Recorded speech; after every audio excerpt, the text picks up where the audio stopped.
ഞാനിവിടെ പറയാൻ പോകുന്നത് ശ്രീ സുബ്രഹ്മണ്യ സ്വാമിക്ക് മയിലിനെ കിട്ടിയ കഥയെപ്പറ്റി നിങ്ങൾക്ക് അറിയില്ലെങ്കിൽ അറിയിക്കാൻ വേണ്ടിയാണ് ഇത് പറയുന്നത്. ദേവന്മാരെ പോലും ഭയപ്പെടുത്തുന്ന സുരപത്മൻ എന്ന ശക്തനായ ഒരു അസുരനുണ്ടായിരുന്നു. അപാരമായ ശക്തി കൊണ്ട് 3 ലോകങ്ങളിൽ ആധിപത്യം സ്ഥാപിക്കുകയും ചെയ്തു. സഹിക്കവയ്യാതെ ദേവന്മാർ പരമശിവന്റെ സഹായം തേടി. പരമശിവന്റെ 3-ാം കണ്ണിലെ ദിവ്യമായ തീപ്പൊരികളിൽ നിന്ന് യോദ്ധാവായ മുരുകൻ ജനിച്ചു. കൃത്തികകൾ അവനെ വളർത്തുകയും യുദ്ധകലയിൽ പരിശീലിപ്പിക്കുകയും ചെയ്തു.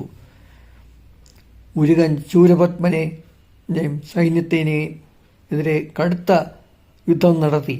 തൻ്റെ അന്ത്യമടുത്തുവെന്ന് മനസ്സിലാക്കിയ ശൂരപത്മൻ ഭീമാകരമായ ഒരു വൃക്ഷമായി രൂപാന്തരപ്പെട്ടു.